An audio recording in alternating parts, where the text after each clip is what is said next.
प्रिय दर्शकों, जय माता दी, राधे राधे। आप सभी लोगों का आपके अपने YouTube चैनल में हार्दिक अभिनंदन एवं स्वागत है। आप सभी लोगों को गुप्त नवरात्रि की बहुत बहुत शुभकामनाएं। माँ भगवती की कृपा आप लोगों के ऊपर, आपके परिवार में सभी लोगों के ऊपर बनी रहें। और हमारे शास्त्रों में 4 नवरात्रियां बताई गई हैं। 2 प्रकाशित है, चैत्र नवरात्रियां और शारदीय नवरात्रियां, और 2 गुप्त नवरात्रियां बताई गई है। कौन से? वह एक माघ मास के शुक्ल पक्ष की प्रतिपदा से लेकर नवमी तक, और एक आषाढ़ मास के शुक्ल पक्ष की प्रतिपदा से लेकर आषाढ़ पक्ष के शुक्ल नवमी तक। इन दिनों में माँ भगवती की उपासना जो भी करते हैं, माँ भगवती शीघ्र ही प्रसन्न होकर मनोवांछित फल एवं अपनी भक्ति प्रदान करती है। तो आप सभी लोगों को गुप्त नवरात्रियों की पुनः शुभकामनाएं।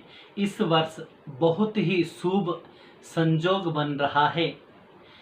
11 जुलाई 2021 को प्रतिपदा तिथि प्रातः 7:47 तक रहेगी। उसके बाद द्वितीया प्रारंभ हो जाएगी, और यह 9 दिन का नवरात्रा नहीं रहेगा बल्कि 8 दिन का रहेगा। क्यों? कि सप्तमी तिथि 6 हो रखी है। तो इस दिन बहुत ही शुभ संयोग है, रविवार है। उस दिन 11 को रविवार है, और पुष्य नक्षत्र जो नक्षत्रों में बहुत ही श्रेष्ठ नक्षत्र माना गया है। हस्त योग है, भवकरण है, और चंद्रमा इस दिन कर्क राशि में है। बहुत ही शुभ संयोग बन रहा है। बल्कि इस दिन सर्वार्थ सिद्ध योग और रवि पुष्य योग भी बन रहा है। सर्वार्थ सिद्ध एवं रवि पुष्य योग प्रातः 5:27 से प्रारंभ होगा, रात्रि 26:21 तक अर्थात 3:21 तक रहेगा।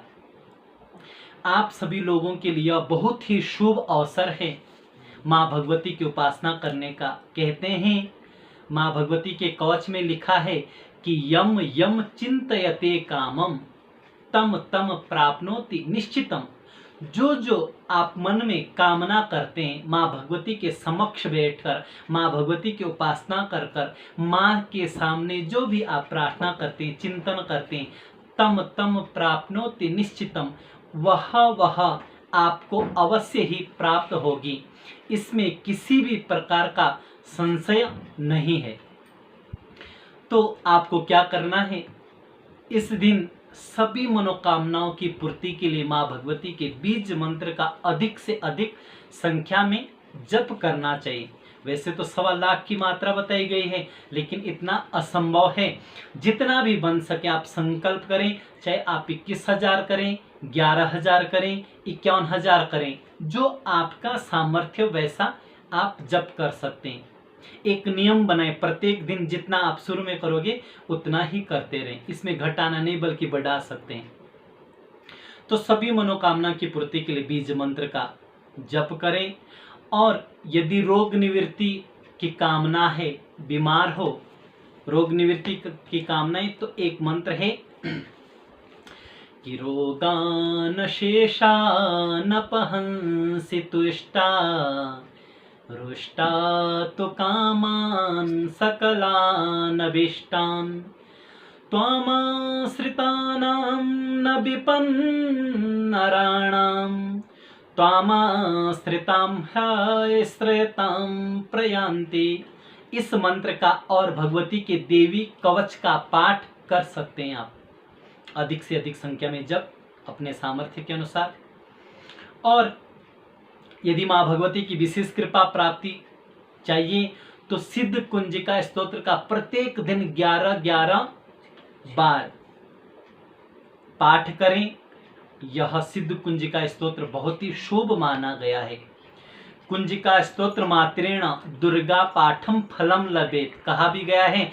यदि आपके पास समय नहीं हो और यदि आप दुर्गा का संपूर्ण पाठ नहीं कर सकते, तो सिर्फ कुंजिका स्तोत्र का पाठ 11-11 आवृत्तियां आप करने से बहुत ही श्रेष्ठ फल की प्राप्ति होगी।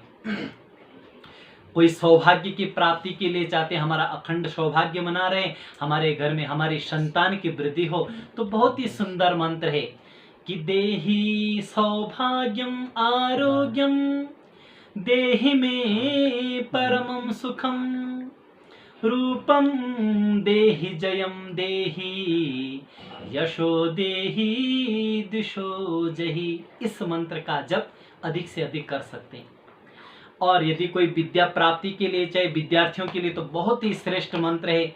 और जो नौकरी चाहते हैं, नौकरी में सफलता चाहते हैं, परीक्षा में श्रेष्ठ अंक प्राप्त करना चाहते हैं, हर तरफ आप सफल होना चाहते हैं, तो बहुत ही सुंदर है क्या कि विद्यावंतम यशस्वंतम लक्ष्मीवंतम जनम कुरु रूपम देहि जयम देहि यशो देहि दिशो जहि।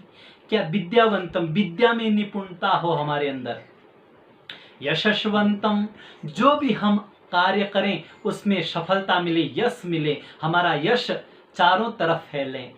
क्योंकि यदि श्रेष्ठ काम करोगे हर कोई आपके बारे में चर्चा करेंगे, आपका यश दिनों दिन बढ़ता रहेगा। विद्यावंतम यशस्वंतम लक्ष्मीवंतम जन्म कुरु, और लक्ष्मी की प्राप्ति हो, ऐसा माँ भगवती हमें आशीर्वाद दें। तो इस मंत्र का भी आप जप कर सकते हैं। और इसी के साथ आप सिद्ध कुंजिका स्तोत्र और श्री सूक्त या कनक धारा सूत्र स्तोत्र का पाठ भी कर सकते हैं। और यदि किसी के विवाह में बाधाएं आ रही हो, बात नहीं बन रही है, तो आप इस गुप्त नवरात्रि में माँ भगवती की एकांत में पूजा करके इस मंत्र का अधिक से अधिक जप करें कि पत्नीं मनोरमां देहि मनोवृतानुसारिणीं तारिणीं दुर्ग संसार सागरस्य कुलोद्भवां। इस मंत्र का आप अधिक से अधिक जप करें और इसी के साथ सिद्ध कुंजिका स्तोत्र का भी पाठ करें।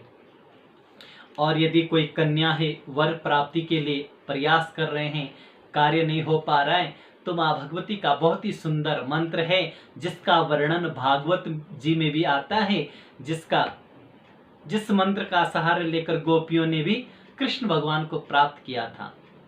वह है कि कात्यायनी महामाये महायोगिन्यधीश्वरी नंद गोपसुतं देवी पतिं मे कुरुते नमः पतिं मे कुरुते नमः। इस मंत्र का आप अधिक से अधिक जप पाठ कर सकते हैं। और यदि आपके घर में आप बाधाओं से परेशान हैं, कार्यों में विघ्न आ रहे हैं, धन धान्य आदि की वृद्धि की प्राप्ति करना चाहते हैं, तो बहुत ही सुंदर है। कौन सा कि सर्वा बाधा विनिर्मुक्तो धन धान्य सुतान्विता मनुष्य मत प्रसादेन भविष्यति न संशय। इस मंत्र का आप पाठ कर सकते हैं। सप्तशती में अनेक मंत्र दे रखे, उनका सहारा ले सकते हैं। लक्ष्मी जी की प्राप्ति करना चाहते हैं तो सप्तशती के चतुर्थ अध्याय का पाठ और एकादश अध्याय का पाठ करने से माँ भगवती यथाशीघ्र प्रसन्न होती है। इसका भी आप पाठ कर सकते हैं। तो इसी प्रकार आप इन नवरात्रियों में माँ भगवती का चिंतन करें, माँ भगवती की उपासना करें और विश्वास और श्रद्धा के साथ यदि आप करोगे तो माँ भगवती ने तो कहा, वह तो माँ है, सबकी सुनती है कि यम यम चिंतेते कामम तम तम प्राप्नोति निश्चितम। तो इस प्रकार आप माँ भगवती की उपासना कर सकते हैं। आज के लिए यहीं पर विराम देते हैं और आगे पुनः एक सुंदर विषय के साथ आप लोगों के सम्मुख आएंगे।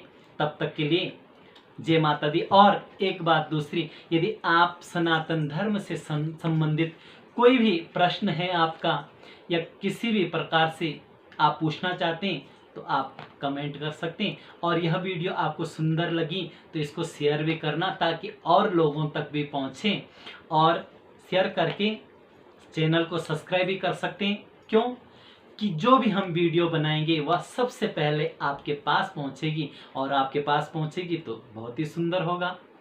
तो उसी के साथ जय श्री कृष्णा, राधे राधे।